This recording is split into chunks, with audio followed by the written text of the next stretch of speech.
Students, so next या फिर मैं बोल सकती हूँ लास्ट टॉपिक है इस यूनिट का, properties of hydrogen peroxide. Physical properties में जनरली आप फिजिकल नेचर देखते हो, ठीक है। प्योर फॉर्म में होता है और थिक सिरपी लिक्विड होता है और पेल ब्लू कलर का होता है। Some white bitterish in taste, okay. Hydrogen peroxide has density 1.44 gram per centimetre cube, more than that of water. मतलब वाटर से ज़्यादा डेंसिटी है उसकी। The molecules of hydrogen peroxide are more associated because of hydrogen bonding than the H2O molecule. तो इसमें भी hydrogen bonding है और ज़्यादा एसोसिएशन है as comparison to water. Its melting point is 272.4 Kelvin, but its boiling point cannot be determined correctly since it decomposes before that temperature। ये क्या होता है, डिकम्पोज हो जाता है, मैंने बताया था पीछे प्रोसेसेस है ना, तो इसलिए हम बॉइलिंग पॉइंट इसका मेजर नहीं कर सकते।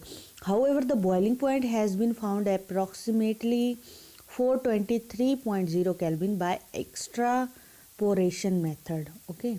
तो इस मेथड से पता लगाने की कोशिश की है कि अप्रॉक्सीमेटली बॉइलिंग पॉइंट जो है 423 केल्विन हो सकता है। वाटर के साथ मिसिबल है, अल्कोहल, ईथर, ऑल प्रोपोर्शंस में बिकॉज ऑफ हाइड्रोजन बॉन्डिंग है, इसलिए सब में मिसिबल है। केमिकल प्रॉपर्टीज़ की अगर बात करें तो फर्स्ट है डीकम्पोजिशन, यानी कि डीकम्पोज हो जाता है ये वाटर और ऑक्सीजन में, और साथ में हीट की इवोल्यूशन करता है, ओके। तो इसलिए डिकम्पोजिशन को हम एक्सेलरेट कर सकते हैं अगर मेटल्स वहाँ पे प्रेजेंट हो, मेटल ऑक्साइड प्रेजेंट हो या मेटल आयंस प्रेजेंट हो, ठीक है। और रफ सरफेसेस जो है वो इसकी डिकम्पोजिशन कॉज कर देते हैं, इसीलिए हम इनको पॉलीथीन बॉटल्स में रखते हैं। तो अगर आपसे कोई क्वेश्चन आ जाए कि हम हाइड्रोजन परऑक्साइड को रफ सरफेस या ऑफ ग्लास यानी कि ग्लास बॉटल्स में क्यों नहीं रखते हैं, तो आप बोलोगे in glass bottles there are rough surfaces, with that reason hydrogen peroxide decomposes into water and oxygen और evolution of heat takes place. That is why we kept in polythene bottles, not in glass bottles, okay. Acidic nature कैसा होता है, जो pure hydrogen peroxide है वो weakly acidic होता है in nature में, और ब्लू लिटमस को रेड में कन्वर्ट कर देता है। बट वाटर से ये लिटिल बिट स्ट्रॉन्गर एसिड है, ओके, क्योंकि यहाँ पे Ka वैल्यू दी हुई है, ठीक है। यहाँ पे देखो Ka वैल्यू ज़्यादा है वाटर से, as it has 2 replaceable hydrogen atom, यानी कि इसके पास 2 रिप्लेसेबल हाइड्रोजन एटम हैं, इसीलिए therefore it forms 2 series of salt. जैसे NaOH 2 सीरीज बनाता है सॉल्ट की विद बेस, उसी तरह से ये भी बनाता है, एक हाइड्रोपरऑक्साइड आयन, एक peroxide ion.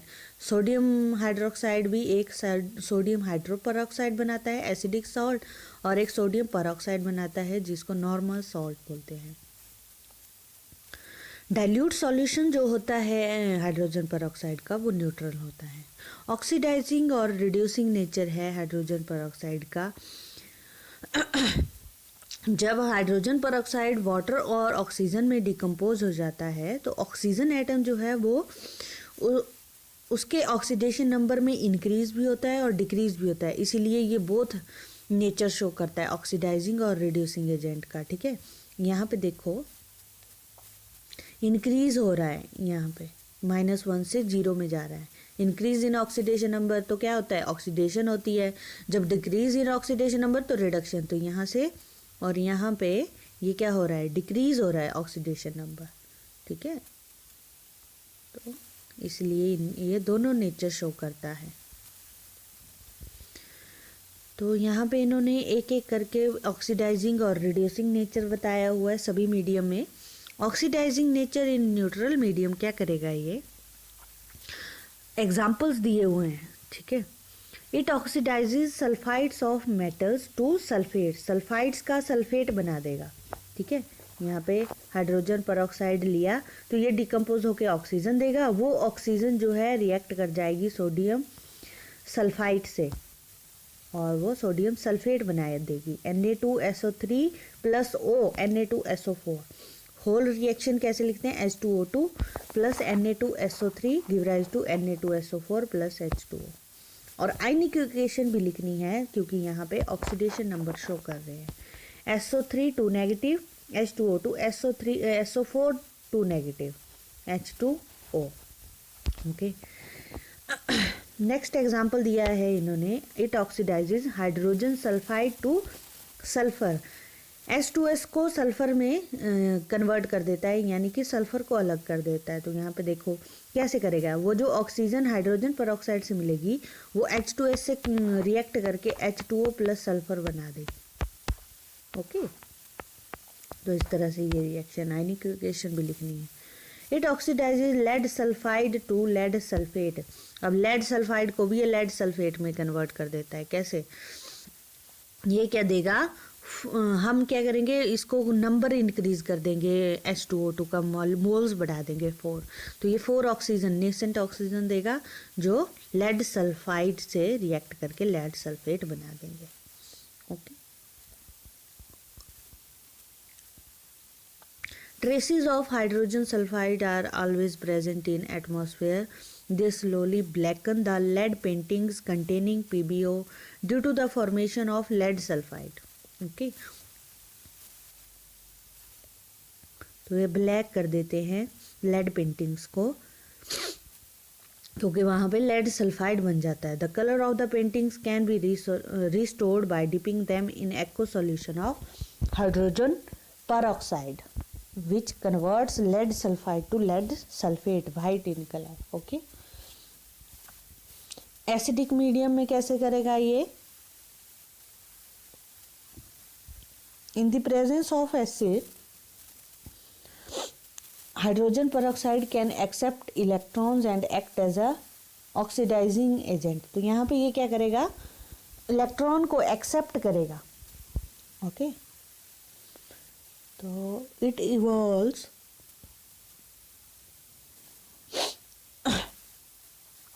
Iodine from acidified KI solution.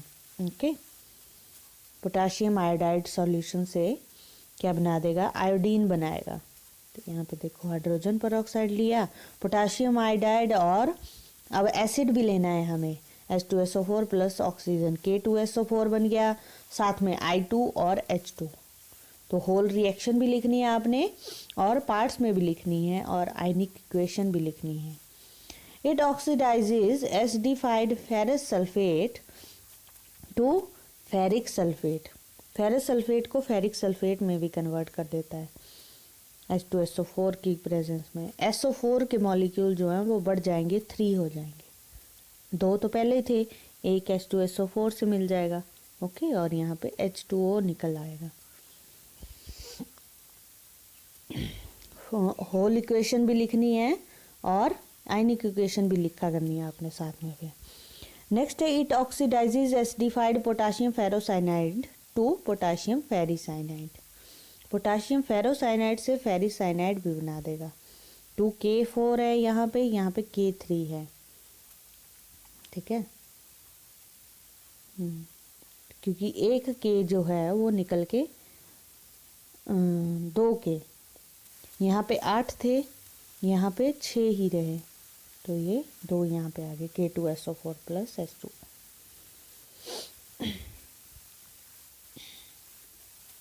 अब यहाँ पे बोल सकते हैं, इस आयनिक इक्वेशन से पता चलता है कि फेरिसाइनाइड बन रहा है या फेरोसाइनाइड। ओके, ऑक्सीडेशन नंबर में चेंज आ रहा है। अगर ईथर में डिजॉल्व कर देंगे, हाइड्रोजन परऑक्साइड जो है वो ऑक्सीडाइज कर देता है आइसोपोल solution of acidified potassium dichromate को और बनाता है क्रोमियम पेंटॉक्साइड। ठीक है, ये देखो CrO5, इस तरह से ये रिएक्शन करेगा। तो आपने ये पूरी भी लिखनी है। जो इथर लेयर यहाँ पे निकलेगी कि क्रोमियम पेंटॉक्साइड की, वो ब्लू कलर की होगी। ठीक है, in alkaline medium, alkaline medium में भी रिएक्शंस हो जाती हैं। ये क्या करता है, मैग्नीज सल्फेट को मैग्नीज डाइऑक्साइड में कन्वर्ट कर देता है या ऑक्सीडाइज कर देता है इन द प्रेजेंस ऑफ अल्कली, यानी कि वहाँ पे अल्कली प्रेजेंट होना चाहिए। ठीक है, ये देखो मैग्नीज सल्फेट लिया NaOH की प्रेजेंस में MnO2 plus Na2SO4, MnO2 manganese dioxide बना दिया, यानी क्वेश्चन भी लिखते रहना है साथ में। और ये क्रोमियम सॉल्ट्स को क्रोमेट्स में कन्वर्ट कर देता है अल्कलाइन मीडियम में, सोडियम क्रोमेट बन गया। यहाँ पे देखो, यहाँ पे क्रोमियम सल्फेट था, यहाँ पे सोडियम क्रोमेट बन गया। रिड्यूसिंग नेचर भी इसका है, क्या करेगा, ऑक्सीजन को ले लेगा from strong oxidising agent and can act as a reducing agent. In neutral medium जो है एग्जाम्पल दिए हुए हैं, हेलोजन्स को रिड्यूस कर देते हैं हेलोजन एसिड्स में, क्या करेंगे, it can remove the unreacted chlorine used in the process of bleaching. Bleaching में जो अनरिएक्टेड क्लोरीन होगी उसको रिमूव कर देगा। Therefore it is called anti chlor, a substance which destroys chlorine. इसलिए इसको हम एंटी क्लोर भी बोलते हैं। क्यों? क्योंकि ये अनरिएक्टेड क्लोरीन को रिमूव कर देता है। Oxides of metals are reduced to metals, तो ऑक्साइड्स जो होते हैं उनको भी क्या करता है, ये रिड्यूस कर देता है। सिल्वर ऑक्साइड को सिल्वर में कन्वर्ट कर दिया, लेड ऑक्साइड को लेड मोनो ऑक्साइड में कन्वर्ट कर दिया, लेड डाइऑक्साइड को। एसिडिक मीडियम में हाइड्रोजन परऑक्साइड जो है पोटाशियम परमैंगनेट को एसिडिफाई कर देता है, रिड्यूस कर देता है। ओके, देखो K2SO4 MnSO4 और पिंक कलर का सॉल्यूशन वहां पे डिस्चार्ज हो जाता है। फिर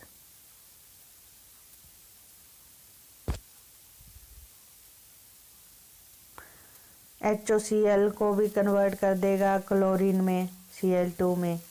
ठीक है, हाइपोक्लोरस एसिड। नेक्स्ट जो केमिकल प्रॉपर्टी है वो है आपकी ब्लीचिंग एक्शन की। ओके, तो हाइड्रोजन परऑक्साइड जो है वो ब्लीचिंग एजेंट भी काम करता है। क्यों? क्योंकि वो ऑक्सीडेशन हो जाती है, ऑक्सीडाइज कर देता है कलरिंग मैटर को, किसमें, कलरलेस प्रोडक्ट में। ठीक है, और वो होता किस वजह से है कि ये जो ऑक्सीजन यहाँ पे निकली है वो कलरिंग मैटर के साथ जाके रिएक्ट कर जाती है और कलरलेस मैटर यहाँ पे फॉर्म कर देती है। इसलिए हम जो है इसको एज अ ब्लीच भी यूज़ करते हैं, आइवरी, सिल्क, वूल, हेयर एक्सेट्रा में ब्लीच करने के लिए। तो हाइड्रोजन परऑक्साइड जो है वो क्या है, वीक एसिड है, ऑक्सीडाइजिंग एजेंट काम करता है, रिड्यूसिंग एजेंट काम करता है और ब्लीचिंग एजेंट काम करता है। तो यूजेस क्या हैं हाइड्रोजन परऑक्साइड के, as a bleaching agent for bleaching fine and delicate matters, और हेयर ब्लीच में भी यूज होता है ये। किसी लेड पेंटिंग्स की कलर को रिस्टोर करने में भी यूज होता है। एज अ एंटीसेप्टिक भी काम करता है, वाउंड्स को, ईयर्स को, टीथ को वॉश करने में। और नेम है, उस नेम को बोलते हैं परहाइड्रोल। परहाइड्रोल नेम के अंडर जो है हम इसको एज अ एंटीसेप्टिक भी काम ले लेते हैं, यूज़ कर लेते हैं इसका। प्रिजर्वेटिव भी यूज़ होता है ये मिल्क और वाइन और लिक्विड्स के लिए। Anti colour in bleaching in textile industry since it can remove the unreacted chlorine. इसकी रिएक्शन हमने पीछे पढ़ी। और ये क्या करता है, नंबर ऑफ ऑर्गेनिक और इनऑर्गेनिक परऑक्साइड्स को प्रिपेयर कर देता है। और केमिकल्स लाइक सोडियम परबोरेट, परकार्बोनेट जो कि पॉपुलर हैं और इफ़ेक्टिव डिटर्जेंट हैं, उनको प्रिपेयर करने में भी हेल्प करता है। और रॉकेट फ्यूल का काम भी करता है। These days, hydrogen peroxide is playing a major role in controlling pollution. It is used as a substitute for chlorine in water and sewage treatment. It also oxidizes certain cyanides which are of poisonous nature. Okay, तो pollution control में भी आजकल ये काम आ रहा है। Test for hydrogen peroxide, it decolorises acidified potassium permanganate solution. तो टेस्ट हैं, किससे पता चल जाता है कि कौन कौन से ये टेस्ट दे देता है। पोटाशियम परमैंगनेट सॉल्यूशन को ये डीकलराइज कर देगा।